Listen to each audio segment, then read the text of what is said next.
မျက်နှာဖုံးမင်္ဂလာပါအဒါရှိမြို့နယ်ရုံမှာဖြစ်ပါတယ်ဒီနေ့မှာတော့ဂျပန်နိုင်ငံမှာနေထိုင်ဖို့အတွက်အလွန်အရေးကြီးတဲ့နေထိုင်သူအခွင့် resident tax အကြောင်းရှင်းပြပေးသွားမှာဖြစ်ပါတယ်နေထိုင်သူအခွင့်မှာ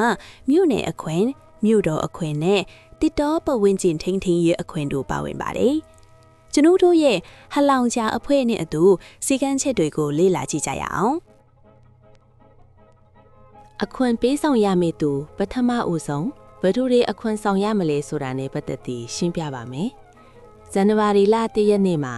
အရာချီမြို့နယ်မှာနေထိုင်သူဟာ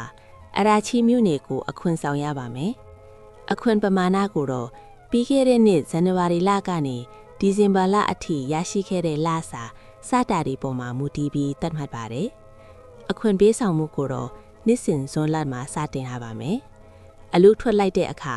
လာစာထဲကနေအလိုအလောက်ဖြတ်တောက်လို့မရတော့တဲ့အတွက်မိမိကိုယ်တိုင်ပေးဆောင်ရတဲ့စနစ်ကိုပြောင်းလဲသွားမှာဖြစ်ပါတယ်။တတိပြုပေးပါ။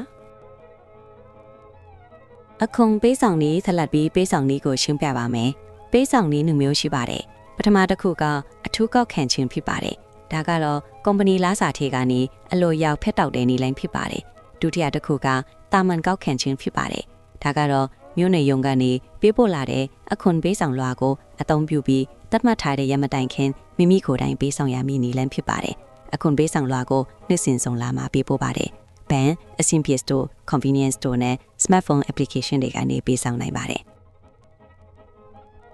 အခွန်မဆောင်ပါကဖြစ်လာနိုင်သည့်ဆိုးကျိုးများအကယ်၍တတ်မှတ်ရအတွင်းအခွန်မဆောင်ပါကအခက်အခဲ၃ခုရှိလာနိုင်ပါတယ်။ပထမတစ်ခုကနောက်ကျကြီးဖြစ်ပါတယ်။နောက်ကျတဲ့အတွက်ပေးဆောင်ရမည့်ငွေပမာဏပိုများလာပါလိမ့်မယ်။ဒုတိယတစ်ခုကပိုင်ဆိုင်မှုသိမ်းဆည်းခြင်းဖြစ်ပါတယ်။ဘဏ်ထဲကငွေတွေကိုသုံးစွဲလို့မရတော့တာမျိုးဒါမှမဟုတ်အလုပ်ခွင့်ကိုဆက်သွယ်လာပြီးလာစာအပြေအဝမရရှိတော့တာမျိုးတွေဖြစ်နိုင်ပါတယ်။တတိယတစ်ခုက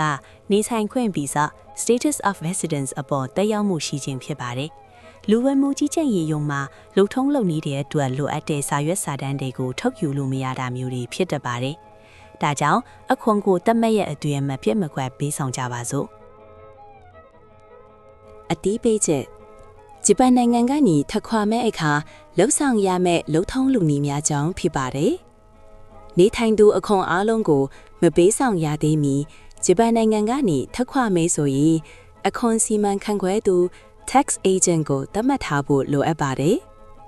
အခွန်စီမံခန့်ခွဲသူဆိုတာကတော့တင်းကိုစားအခွန်လုပ်ငန်းစဉ်ငွေကိုလှုပ်ဆောင်ပေးမဲ့သူဖြစ်ပါတယ်။ဆုံးဖြတ်ပြီးပါကမြို့နယ်ရုံတို့မပြတ်မကွက်အကြောင်းကြားပေးပါ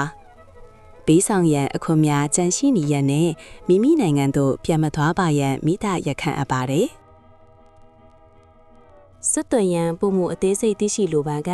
အဒါချီမျိုးနယ် website ကိုကြည့်ရှုပေးပါ။နားမလည်တာများရှိရင်အချိန်မရွေးတိုင်ပင်ဆွေးနွေးနိုင်ပါတယ်။